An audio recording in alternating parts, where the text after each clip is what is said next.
మంత్రివర్యులు మన రాష్ట్ర విద్యా వనరుల శాఖ మంత్రులు శ్రీ నారా లోకేష్ సార్ గారిని మాట్లాడాల్సి కోరుతున్నాను.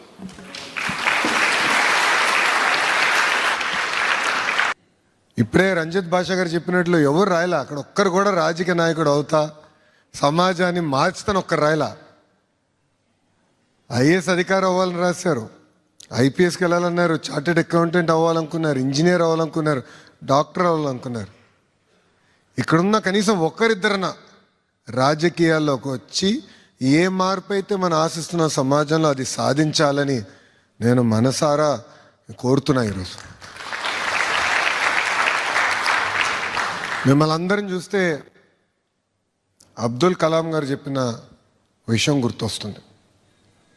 అదేంటంటే dream is not what you think about when you're sleeping, but dream is something that does not let you sleep.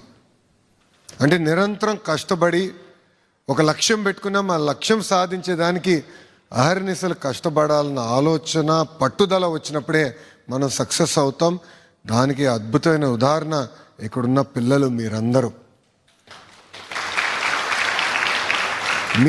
బాగా చదవడానికి నాకు మంచి మార్కులు వచ్చినాయి.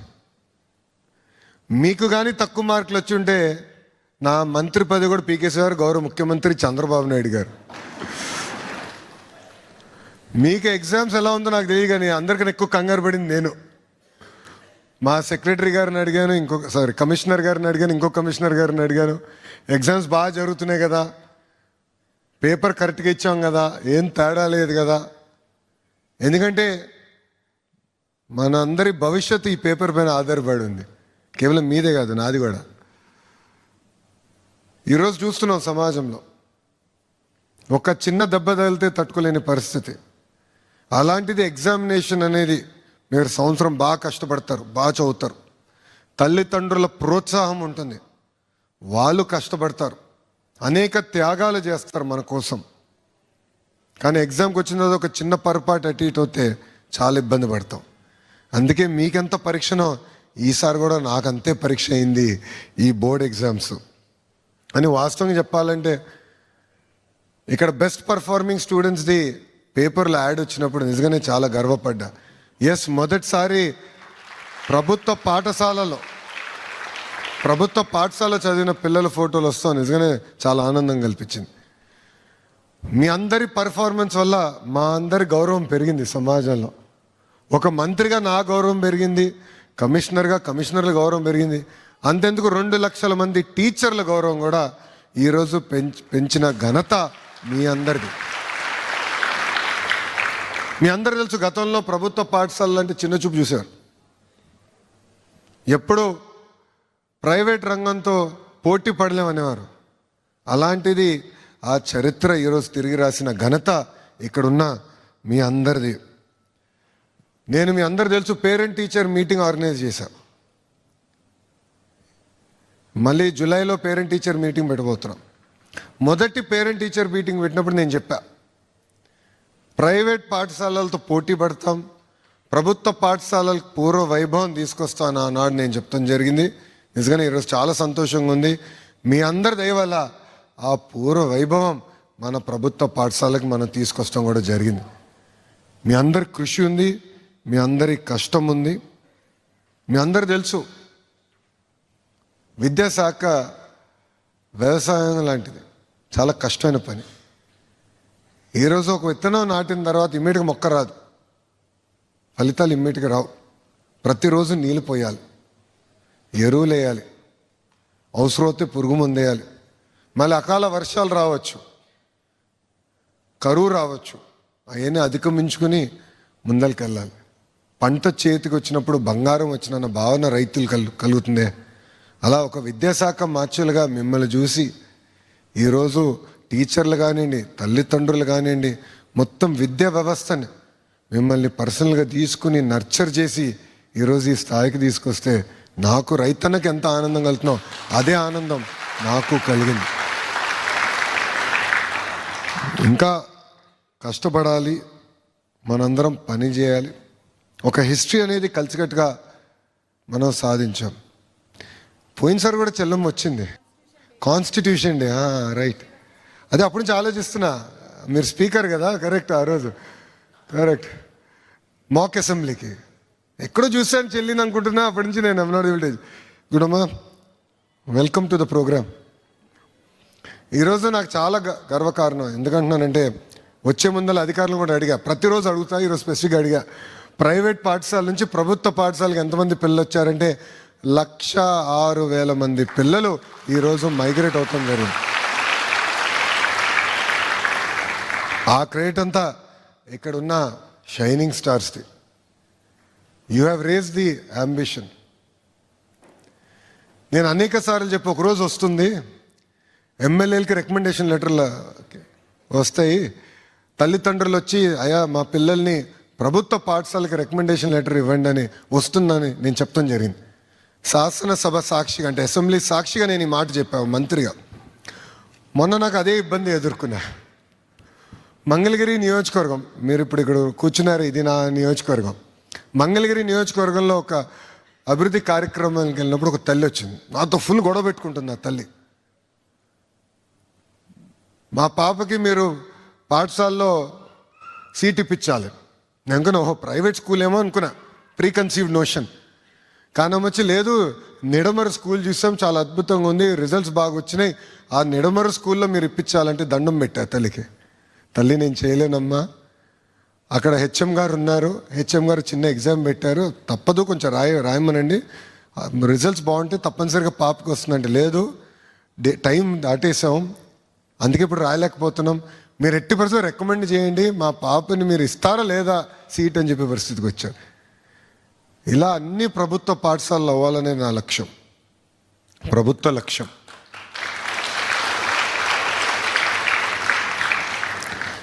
మన జీవితంలో మనం చేసే బెస్ట్ ఇన్వెస్ట్మెంట్ ఇస్ ఎడ్యుకేషన్. విద్య మించింది ఏమీ లేదు. జీవితంలో మనకి మెటీరియల్గా సాధించినన్నీ ఒకరోజు పోవచ్చు, డబ్బులు పోవచ్చు, పదవి పోవచ్చు, కానీ మన దగ్గర నుంచి ఎవరు తీసుకెళ్ళింది విద్య. అదొక్కటి ఎవరు తీసుకెళ్ళలేరు. So you should dream bigger, you should aspire more. ఈరోజు నేను చూశాను ఇక్కడ షైనింగ్ స్టార్స్ది మీరు రాశారు గ్రాటిట్యూడ్ వాల్. మీరందరూ తల్లిదండ్రుల గురించి మాట్లాడారు, ఉపాధ్యాయుల గురించి మాట్లాడారు. టీచర్ని ఎప్పుడు మర్చిపోద్దండి. జీవితాంతం ఉపాధ్యాయులు గుర్తుపెట్టుకోండి, గౌరవించండి. నేను ఈరోజు ఇంత డిసిప్లిన్గా ఉన్నానంటే దానికి కారణం మా టీచర్. ఇక్కడనే కాదు, నేను కార్నిగీ మెలన్ స్టాన్ఫర్డ్కి వెళ్ళినప్పుడు కూడా అక్కడున్న ప్రొఫెసర్స్ నన్ను గైడ్ చేసేవారు. నా కెరియర్ కౌన్సిలింగ్ కావాలంటే నన్ను గైడ్ చేసేవారు. సో వాళ్ళందరూ నేను ఇప్పుడు కూడా గుర్తుపెట్టుకుని, ఎప్పుడు కలిసినా వాళ్ళ దగ్గర నుంచి ఎప్పుడు వాళ్ళ కాలు దాక్కి ఆశీర్వాదం తీసుకుంటాం జరుగుతుంది. అందుకే టీచర్ని జీవితాంతం గుర్తుపెట్టుకోండి.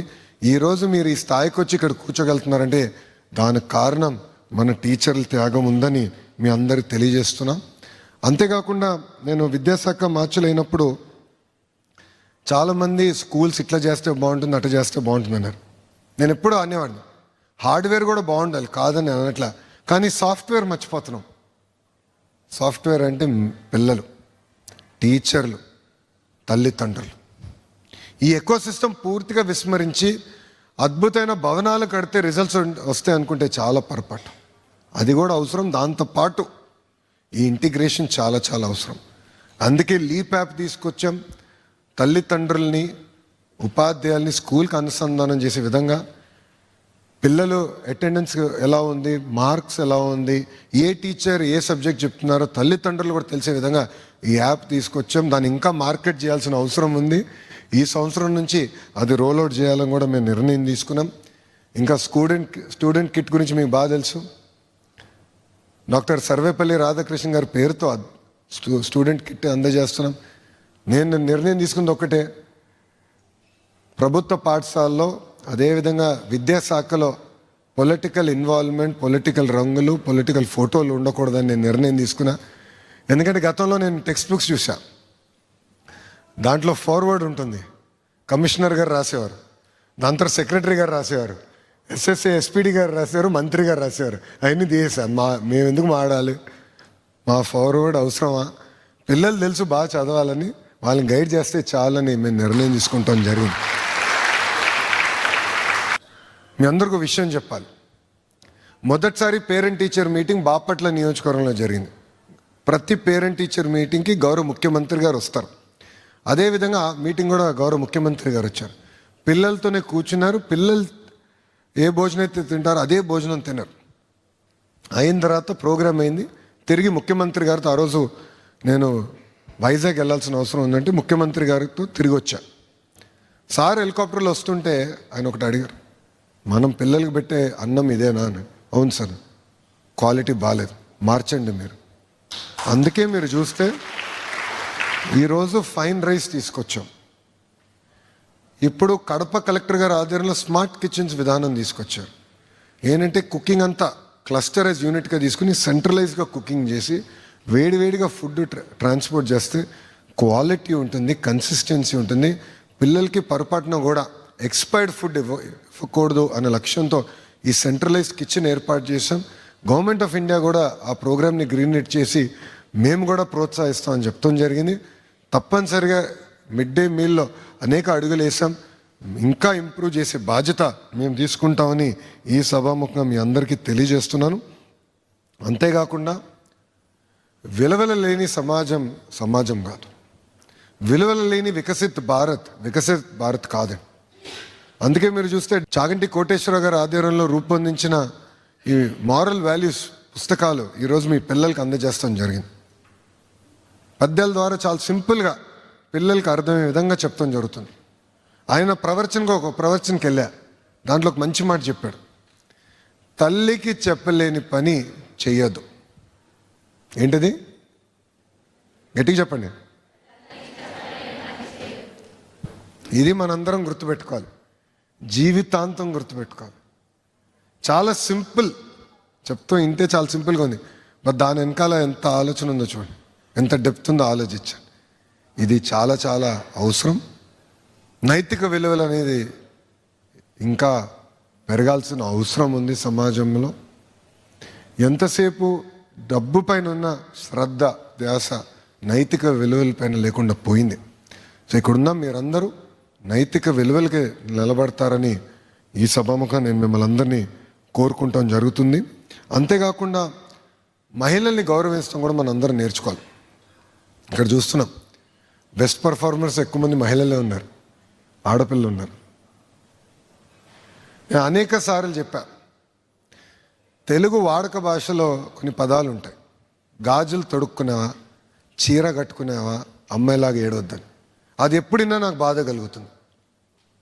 సో ఇక్కడున్న పిల్లలు తల్లిదండ్రులందరూ ఇది గుర్తుపెట్టుకోవాలి. ఎవరన్నా పొరపాటున వాడితే వాళ్ళకి బుద్ధి చెప్పాల్సిన బాధ్యత ఇక్కడున్న మీ అందరిపైన ఉంది.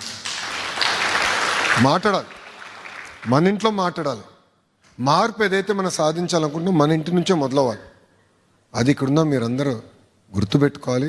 మనందరం కలిసికట్టుగా ఇది ముందలు తీసుకెళ్తేనే సమాజంలో మార్పు వస్తుంది. ఎన్నైనా చట్టాలు తీసుకొద్దాం, చట్టాలతోనే అన్ని సమస్యలు పరిష్కారం కావు. సమాజంలో మార్పు రావాలి. ఆ మార్పుకి ఒక క్యాటలిస్ట్గా ఇక్కడున్న పిల్లలందరూ మారాలని ఈ సభాముఖం మిమ్మల్ని అందరినీ కోరుకుంటున్నాం. అంతేకాకుండా మీ జీవిత ప్రయాణంలో అనేక ఛాలెంజెస్ వస్తాయి. రాదు అనుకుంటాం, పొరపాటు. నేనే ఒక ఉదాహరణ. ఇదే నియోజకవర్గంలో నేను పోటీ చేశా 2019లో. 5,300 ఓట్లతో నేను ఓడిపోయా. బాధ ఉంటుంది, బాధ ఉండదన్న ఎవరైనా చెప్తే అది అబద్ధం. బాధ ఉంటుంది, ఆవేదన ఉంటుంది. కానీ రెండో రోజు నుంచి ఆ బాధ ఆవేదన నాలో కసి పెంచింది. 5 సంవత్సరాలు కష్టపడతా, పోరాడతా, ఇక్కడి నుంచే పోటీ చేయాలి లక్ష్యంతో నేను పోటీ చేశా. ఇదే ప్రజలు 5 సంవత్సరాలు నా పని చూసి ఎస్ ఇతను గెలిపిస్తే బాగా చేయగలుగుతాడన్న ఒక ఆలోచనతో 91,000 మెజార్టీతో నన్ను గెలిపించి శాసనసభకు పంపించారు. ఇది మీ అందరికి ఎందుకు చెప్తున్నా అంటే నేను అనుకుని ఉండొచ్చు, అరే ఇది 1985 తర్వాత గెలవని కాన్స్టిట్యున్సీ, ఇది ఎందుకులే, సేఫ్ సీట్ ఉంది వెళ్ళిపోవచ్చు కదా, ఆ కాన్స్టిట్యున్సీకి వెళ్ళొచ్చు, ఈ కాన్స్టిట్యున్సీకి వెళ్ళొచ్చు కదా. అది ఎప్పుడు ఆలోచించద్దు. ఛాలెంజ్ అనేది ఉండాలి, కష్టాలు ఉంటాయి, కానీ అధిగమించే శక్తి కూడా దేవుడు మనకి ఇచ్చారు. అది ఇక్కడ ఉన్న అందరూ గుర్తుపెట్టుకోవాలి. ఈరోజు మీరు ఇక్కడికి వచ్చి కూర్చున్నారంటే వెనకాలన్న తల్లిదండ్రులు అనేక కష్టాలు ఎదుర్కొన్నారు, అనేక ఇబ్బందులు ఎదుర్కొన్నారు. వాళ్ళు అది దాటి మనల్ని సపోర్ట్ చేశారు కనుకనే మనందరూ ఇక్కడ కూర్చోగలుగుతున్నాం. దయచేసి ఇది మరవద్దని ఇక్కడున్న పిల్లలందరినీ కోరుకుంటున్నా. ఇంకా జీవిత ప్రయాణంలో అనేక దెబ్బలు తగులుతాయి, కొన్ని విషయాల్లో మనం ఫెయిల్ అవుతాం. ఫెయిల్కి కొత్త మీనింగ్ తీసుకొచ్చా, first attempt in learning. First attempt in learning. ఇప్పుడు దేవుడు కూడా అందరి కోరికలు తీర్చలేడు కదా, మనందరం మనుషులమే. 10 నిర్ణయాలు తీసుకున్నప్పుడు 3 తప్పవుతాయి. నేను కూడా 10 నిర్ణయాలు తీసుకున్నప్పుడు 3 తప్పవుతాయి. కానీ ఒక నిర్ణయం తప్పని తెలుసుకున్న తర్వాత ఎంత తొందరగా సరిదిద్దుకుంటా అనేది వెరీ వెరీ ఇంపార్టెంట్. అది గుర్తుపెట్టుకోండి. And there is nothing wrong. ఒక నిర్ణయం నేను తీసుకున్నా ఈరోజు, అది వర్కౌట్ అవ్వలేదు, ప్రభుత్వం పరంగా మేము తీసుకుంటాం. వర్కౌట్ అవ్వకపోతే immediately we take it back. లేదు కరెక్ట్ నిర్ణయం కాదు, మనకు సరైన ఇన్ఫర్మేషన్ లేదు, కొన్ని ఆలోచనలతో తీసుకుని అది వర్కౌట్ అవ్వలేదు, we're willing to take back. So అది మీరు గుర్తుపెట్టుకోండి. అంతేగాని ఒక్క చిన్న దెబ్బ తగిలింది, ఏదో ఒక దాంట్లో తక్కువ మార్కులు వచ్చినాయో ఈరోజు చూస్తున్నాం. ఒక సబ్జెక్ట్లో ఫెయిల్ అవుతే జీవితమే తీసేసుకుంటున్నాం. మనం అలాంటి నిర్ణయం తీసుకుంటే తల్లిదండ్రులు ఎంత బాధపడతారని. 10 సంవత్సరాలు 15 సంవత్సరాలు కష్టపడి చెమటోర్చి ప్రేమతో మన ఇంత పెంచి మనకు కావాల్సిన కోరికలు తీర్చగలిగినంత తీర్చి ఒక్క క్షణం మనం తప్పుడు నిర్ణయం తీసుకుని ఎంత బాధపడతారు తల్లిదండ్రులు, ఒకసారి ఆలోచించండి. సో జీవితంలో అనేక దెబ్బలు తగులుతాయి, కొన్ని విషయాల్లో ఫెయిల్ కూడా అవ్వచ్చు. ఎట్లయితే నేను మంగళగిరిలో మొదటిసారి పోటీ చేసి ఫెయిల్ అయ్యాను, కానీ అది నేను ఒకటే నమ్ముకున్నా, ఫస్ట్ అటెంప్ట్ ఇన్ లెర్నింగ్. గుర్తుపెట్టుకుంటారు కదా, నేను స్కూల్ మన టెక్స్ట్ బుక్స్ రాయిపించాలా, ఇది ఫస్ట్ అటెంప్ట్ ఇన్ లెర్నింగ్. ఇది గుర్తుపెట్టుకోండి, కష్టపడండి. There is no substitute to hard work. There is no substitute to hard work. ఎంతోమంది గొప్ప నాయకులు చూసాం, ప్రధానమంత్రి గారు చూస్తున్నాం, ముఖ్యమంత్రి గారు చూస్తున్నాం. ఈరోజు ఆ స్థాయికి వచ్చారంటే దాని వెనకాల చాలా కష్టం ఉంది. వచ్చిన తర్వాత కూడా ఎంత కష్టపడుతున్నారో మనం అందరం చూస్తున్నాం. దేశం కోసం ప్రధానమంత్రి గారు అహర్నిశలు పరిగెడుతున్నారు. నేను నవ్వుతా అంటే ఆయనకి సాటర్డే సండే అనేది డిక్షనరీలోనే లేదురా బాబు అని తీసాడు ఆయన. 2 ప్రతిరోజు వర్కింగ్ డే కింద భావించి పనిచేసినప్పుడు మనందరం ఎంత కష్టపడాలి. So country has given us a lot, country has done us a lot. ఈరోజు ఒక్కొక్క ప్రభుత్వ పాఠశాలకు వస్తున్న విద్యార్థిమైన ప్రభుత్వం సుమారుగా ప్రతి ఏడా ₹1,00,000 ఖర్చు పెడుతుంది. స్టూడెంట్ కిట్ కానీ, టీచర్ శాలరీ కింద కానీ, తల్లికి వందనం కింద. సో ప్రభుత్వం మనలో ఇన్వెస్ట్ చేస్తుంది. చేసినప్పుడు ఆ బాధ్యత నిలబెట్టుకోవాల్సిన అవసరం మనందరిపైన ఉంది. దయచేసి ఇది మర్చిపోదు. ఇక్కడ నుంచి మీరు అనేక అచీవ్మెంట్స్ సాధిస్తారు, నాకు ఎలాంటి సందేహం లేదు. లాస్ట్ కోరిక ఉంది నా సైడ్ నుంచి, మీ పాఠశాలను మర్చిపోద్దండి, మీ స్కూల్ని మర్చిపోద్దు. మీకు ఛాన్స్ దొరికినప్పుడు మీ వంతు సహాయం ఆ పాఠశాలకు చేయాలని ఈ సభాముఖంగా మిమ్మల్ని అందరినీ కోరుకుంటాం జరుగుతుంది.